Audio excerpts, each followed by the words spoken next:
Today we're talking about some interesting and very lesser heard North Carolina legends that I've talked my mom into sharing.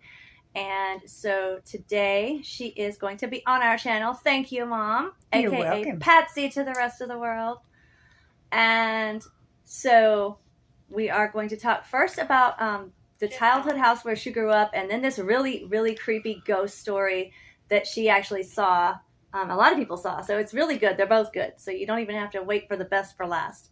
The first one, I don't know if it was Krampus. I'm wondering if it was Krampus because of the holidays, or if it was some other creature. We tried to research, and we couldn't really find a lot online. Some kind of creature in the, what is it, 1874 or something, but not really a lot about this. My mom grew up in a house that, no, you didn't grow up there, right? Just a few years? No, we lived there a couple of 2 years. Okay, it was a house on Laurel Hill Drive in Rutherfordton, North Carolina. And the house is gone now because it was like run down in my mom's day when she was like 2 and 3. So it's way gone, which is unfortunate. And she thinks it's just woodland there now. Yeah. So she's going to tell us about the thing. I'm going to let you tell it. I don't want to tell it. But it's creepy, you guys. And I want anybody, if you have information, leave it. Because we would like to know anything anybody knows. Well, I was probably 3.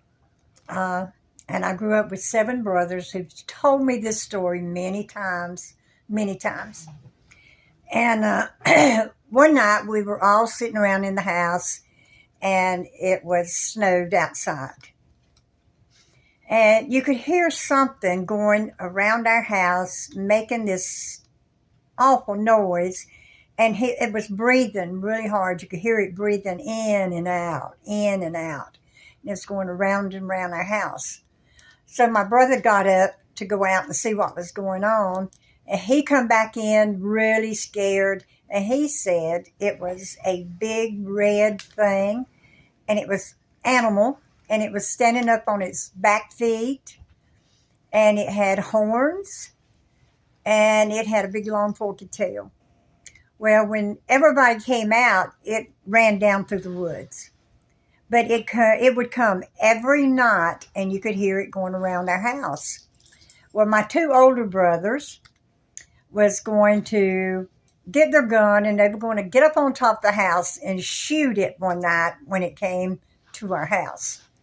So they was sitting up on the house, and when it came and it started around the house, my brother had been drinking all day, so he got the gun. He was in such a hurry to get to his gun to shoot it that he fell off the house, and the gun went off. It didn't hit anything, but the gun went off, and the creature ran away, and that was about the last time I can remember my brothers seeing that creature out around our house, but it was very scary.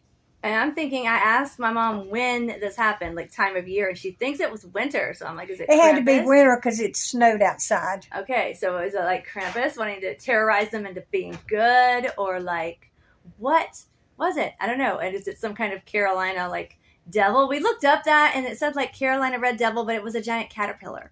So I don't think that's what it was, but that's all we saw online for Carolina Devil. So if you guys know anything, leave it in the comments. We would love to know. And do you think I'm right? Is it Krampus? Is he just trying to be like, you guys got potential, but you're acting up a little bit? Be good.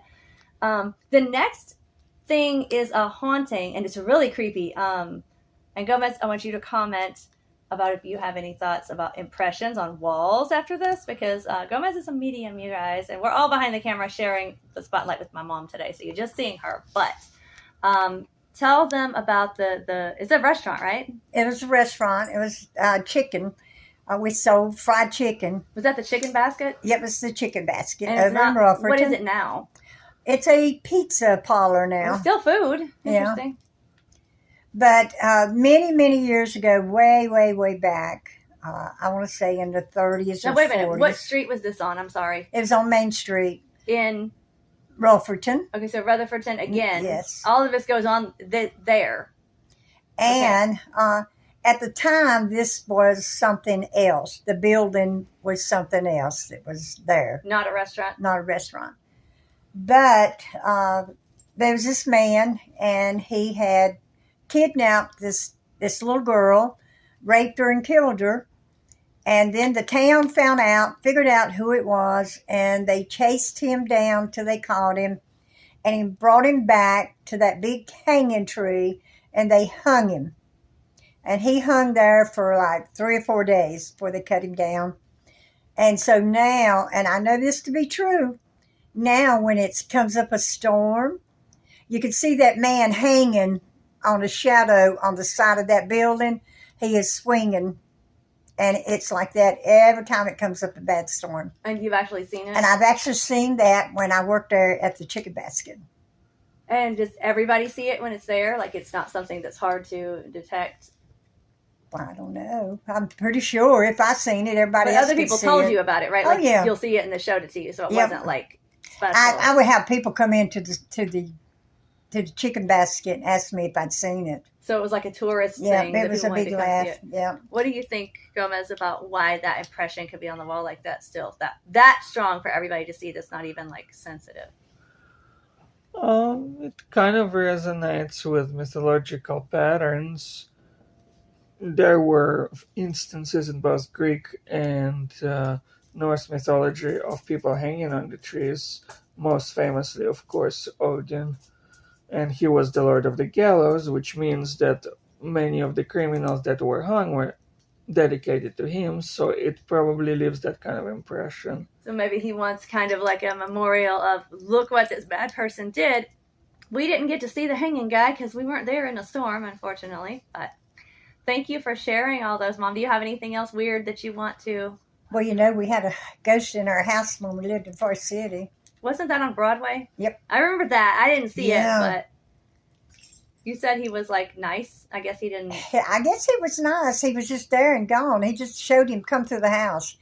I know from my mother had spent the night with us that night, and she was sleeping with you in your bedroom, and I was in my room, and we always leave the doors open.